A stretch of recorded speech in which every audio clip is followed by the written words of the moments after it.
Assalamualaikum warahmatullahi wabarakatuh. Perkenalkan, nama saya Kevin Alfandi dengan NIM 19040100175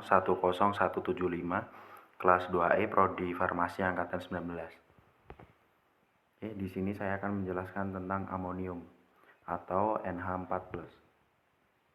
Kation amonium merupakan ion poliatomik bermuatan positif dengan rumus kimia NH+4.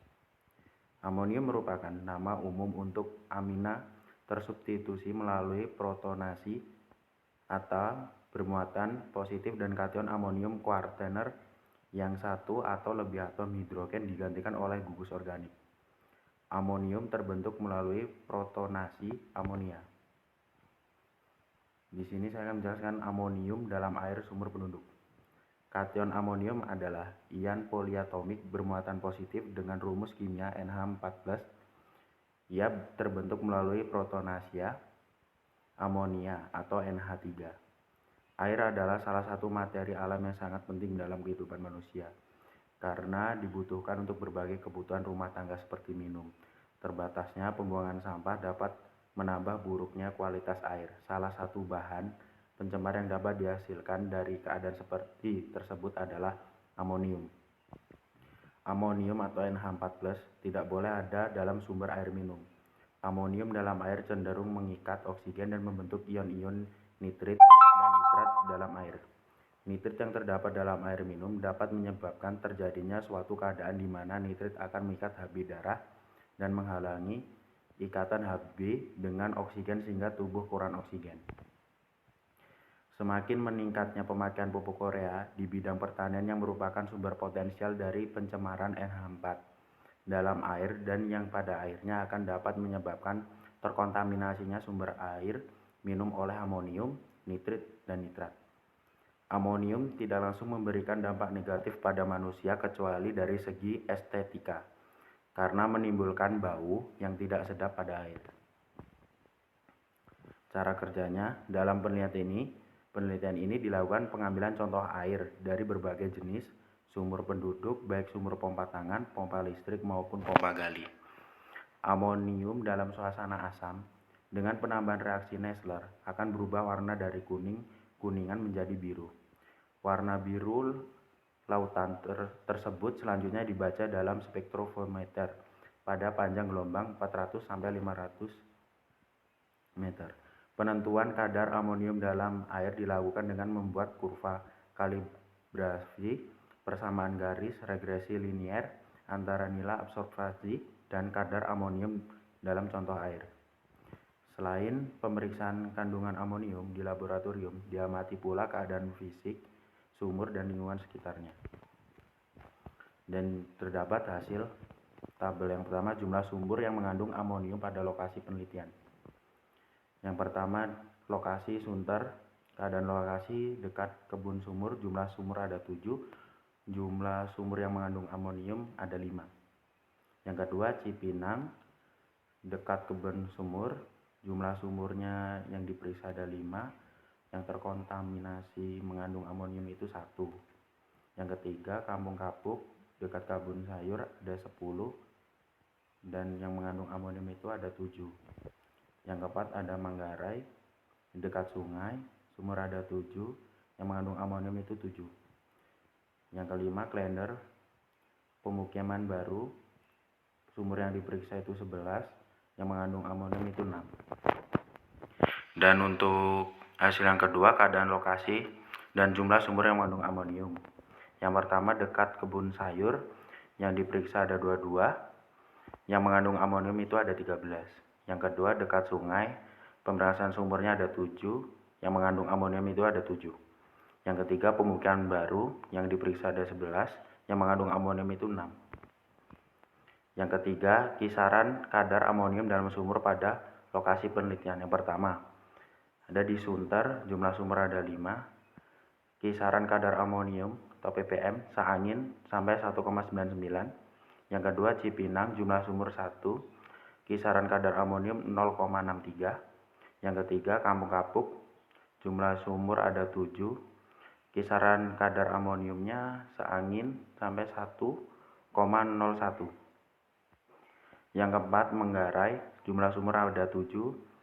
Kisaran kadar amoniumnya 0,15 sampai 25,84. Yang kelima, klender. Jumlah sumur 6. Kisaran kadar amoniumnya 0,08 sampai 2,84. Nah, untuk pembahasannya, dari 40 contoh air sumur, 65% terkontaminasi oleh amonium. Dari 26 contoh air yang tercemar, terdapat 13 contoh air sumur pada lokasi yang berdekatan dengan kebun sayuran.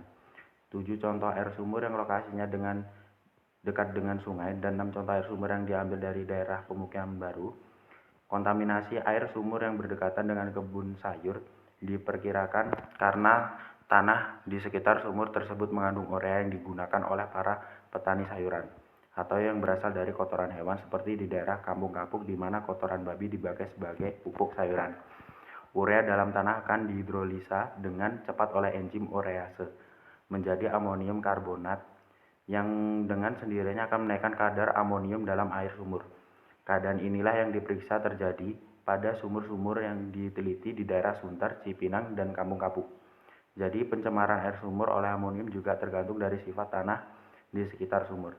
Keadaan ini yang diperkirakan menyebabkan terjadinya amonium pada contoh air sumur penduduk yang berdekatan dengan sungai. Amonium dalam air cenderung mengikat oksigen yang akan membentuk nitrit dan nitrat, dan dengan adanya bakteri di alam. Selain dapat menyebabkan terbentuknya nitrit atau NO2- yang berbahaya bagi kesehatan manusia, amonium juga bersifat racun bagi kehidupan ikan. Amonium tidak dapat dihilangkan dengan proses pengolahan air yang sederhana. Salah satunya upaya untuk menghilangkan amonium dalam air buangan adalah dengan disertai aerasi, sehingga amonium akan berubah menjadi nitrit dan nitrat. Selanjutnya, diintrifikasi secara biologis dalam keadaan anaerobik. Untuk mempercepat proses, biasanya ditambahkan metanol sebagai sumber karbon organik. Hal ini perlu karena dalam proses deintrifikasi, bakteri penguraiannya membutuhkan karbon organik sebagai energi. Kesimpulannya, sumber air minum penduduk pada berbagai sumur, baik sumur yang berlokasi dekat dengan kebun sayuran, di daerah pemukiman baru, bekas pembuangan sampah, padat, atau dekat dengan sungai, sebagian besar sudah terkontaminasi oleh amonium. Banyak hal yang mempengaruhi kualitas air minum, namun yang terutama adalah keadaan lingkungan yang kurang saniter dan konstruksi sumur itu sendiri. Yang kedua, sumber air yang sudah terkontaminasi dengan amonium sebaiknya tidak digunakan sebagai air minum. Yang ketiga, perlu dilakukan penyuluhan tentang penggunaan dan pelestarian air bersih secara terus-menerus.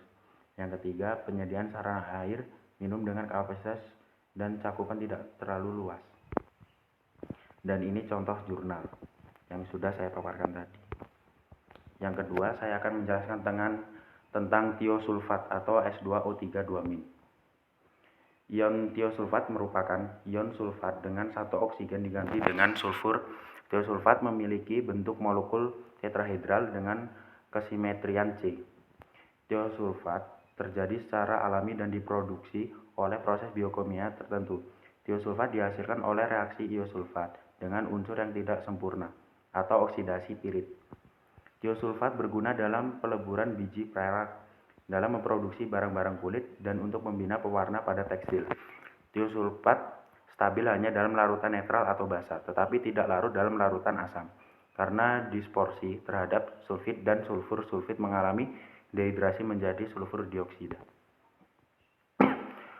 Uji efektif ketetapan waktu pemberian kombinasi natrium tiosulfat dan natrium nitrit sebagai antidotum ketoksikan akut kalium cyanida pada mencit. Kalium cyanida adalah senyawa kimia yang bersifat toksik dan merupakan jenis racun yang paling tepat aktif dalam tubuh sehingga dapat menyebabkan kematian. Dalam waktu beberapa menit, antidotum yang dapat digunakan pada keracunan cyanida adalah natrium nitrit dan juga natrium tiosulfat. Untuk cara kerjanya, pada penelitian ini digunakan 3 kelompok dengan masing-masing kelompok terdiri atas 10 mencit. Kelompok pertama akan diinjeksi peroral KCN. Setelah sesaat terjadi keracunan mencit diinjeksi intraperitoneal antidotum kombinasi natrium tiosulfat dan natrium nitrit. Kelompok kedua, mencit diinjeksi peroral KCN. Sesaat setelah efek jantung berdebar muncul mencit diinjeksi secara intraperitoneal dengan antidotum kombinasi natrium tiosulfat dengan natrium nitrit. Kelompok 3, mencit diinjeksi KCN setelah ditimbul kesadaran mencit diinjeksi secara intraperitoneal dengan antidotum kombinasi natrium tiosulfat dengan natrium nitrit. Analisa data didapat dengan menghitung waktu mencit saat mulai keracunan sampai normal kembali. Pada penelitian ini digunakan kontrol positif kalium sianida atau KCN, dan kontrol negatifnya adalah Aquades. Untuk hasilnya, dalam penelitian ini digunakan antidotum kombinasi natrium tiosulfat dan natrium nitrit secara intraperitoneal. Natrium tiosulfat memiliki jendela kotoksikan yang lebih besar dibandingkan dengan natrium nitrit. Dosis yang diberikan untuk natrium tiosulfat sebesar 1,625 mg per gram berat badan mencit dan natrium nitrit sebesar 0,16 mg per 20 gram berat badan mencit secara intraperitoneal. Rute ini dipilih karena memiliki kecepatan absorpsi yang baik, sehingga penawar racun berlangsung cepat karena ada dasarnya penanganan keracunan selain tepat adalah cepat. Dari hasil penelitian kelompok 1, kejadian mematikan tidak memiliki perbedaan bermakna dengan kelompok kontrol negatif. Penanganan keracunan saat kejadian keracunan mampu memberikan kehidupan sebesar 100% pada hewan uji. Selain itu, penanganan saat keracunan mampu menghentikan efek jantung berdebar dan hilang kesadaran 20%, dan mampu mengurangi efek kejang sebesar 50%.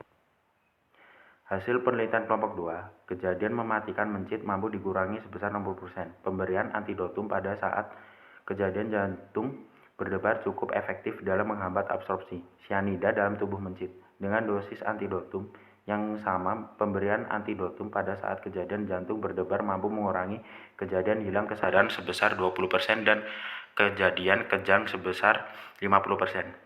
Dan terakhir, hasil penelitian kelompok 3, kejadian mematikan pada mencit tidak mampu dihentikan. Pemberian antidotum pada saat hilang kesadaran tidak mampu menetralisir sianida yang telah terabsorpsi dalam tubuh mencit. Pada kelompok ini 100% mencit mati, dan kejadian jantung berdebar, hilang kesadaran, dan kejang masih teramati. Dari hasil penelitian, dapat diketahui bahwa KCN dosis 0,026 mg per gram berat badan mencit mampu dapat dinetraliskan dengan kombinasi antidotum natrium tiosulfat dan natrium nitrit sesaat kejadian keracunan dan jantung berdebar. Semakin cepat penanganan pemberian antidotum, semakin tinggi pula harapan hidup mencit. Pada dasarnya, sianida yang masuk ke dalam tubuh akan terabsorpsi cepat dalam tubuh, sehingga sianida akan menjadi senyawa aktif yang bekerja menghambat penggunaan oksigen. Untuk pembahasannya, natrium tiosulfat merupakan senyawa kimia yang bekerja dengan mekanisme perkecaman eliminasi. Dalam tubuh, sulfur persulfida akan berkaitan dengan sianida diubah menjadi senyawa yang tidak toksik, yaitu tiosianat. Kemudian tiosianat akan diekskresikan melalui urin.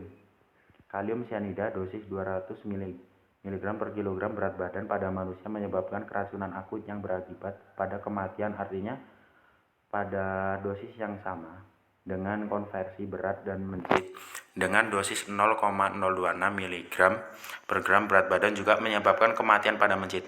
Dari hasil penelitian didapatkan rata-rata waktu yang dibutuhkan dari efek ketoksikan sampai efek mematikan mencit adalah 263,83 detik.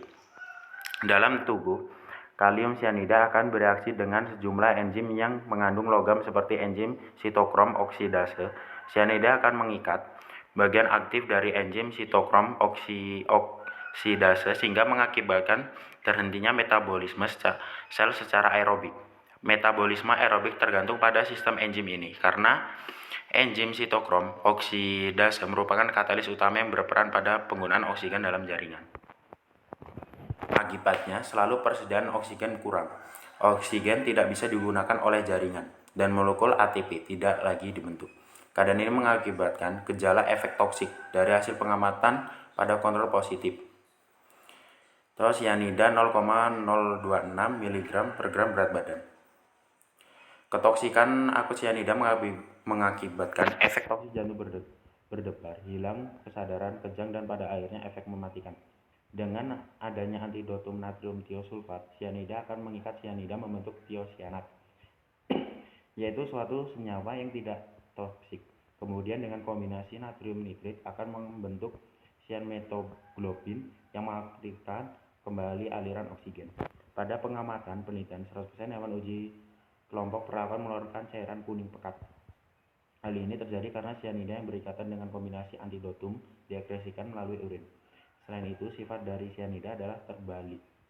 Kan artinya jika dosis cyanida dalam tubuh mencit berkurang, maka mencit akan dapat bergerak aktif kembali. Dari hasil pengamatan, rata-rata mencit hidup membutuhkan waktu 5-10 menit untuk bisa bergerak aktif kembali.